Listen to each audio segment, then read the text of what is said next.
விஷ்ணு பகவானின் ஒரு அவதாரமாக கருதப்படுகின்ற கிருஷ்ண ஜெயந்தி ஆண்டுதோறும் ஆவணி மாதத்துல தேய்பிறை அஷ்டமியும் ரோகிணி நட்சத்திரமும் இணைந்து வரக்கூடிய நாள்ல கொண்டாடப்படுது.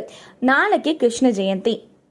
கிருஷ்ண பகவானுக்கு பிடித்தமான பொருட்களை படைத்து வழிபடுவதால் இறைவனின் அருள் பரிபூரணமாக கிடைக்கும். அதே போல் கிருஷ்ணனுக்கு பிரியமான இன்னொன்று என்ன தெரியுமா? மயிலிறகு. அவரது தனி அடையாளமாக கூறப்படுறது இந்த மயிலிறகு தான். இந்த மயிலிறகு எப்பொழுதும் கண்ணன் கிட்ட இருக்கிறதுக்கு ஒரு அழகான காரணம் இருக்கு. எந்த நிலையிலும் நான் என்ற அகங்காரம் தலைக்கணம் இல்லாமல் இடை குறைந்த லேசான மயிலிறகு போல் இறைவனுடன் நான் கலந்திருக்க வேண்டும் என்பதை உணர்த்துக்குவதற்காக தான் கிருஷ்ணர் தன்னதோட கிரீடத்துல எப்போதுமே மயிலிறக வச்சிருக்காரு. பகவான் கிருஷ்ணனுக்கு புல்லாங்குழல் என்றால் மிகவும் பிடித்தமானது என்பதால தான் எப்போதும் அவரோட கையில புல்லாங்குழலும் இருக்கு. கிருஷ்ண ஜெயந்தி அன்று கிருஷ்ணரை வழிவிடுவோம், அவருக்கு சமர்ப்பித்து அவரை வளன் பெறுவோம்.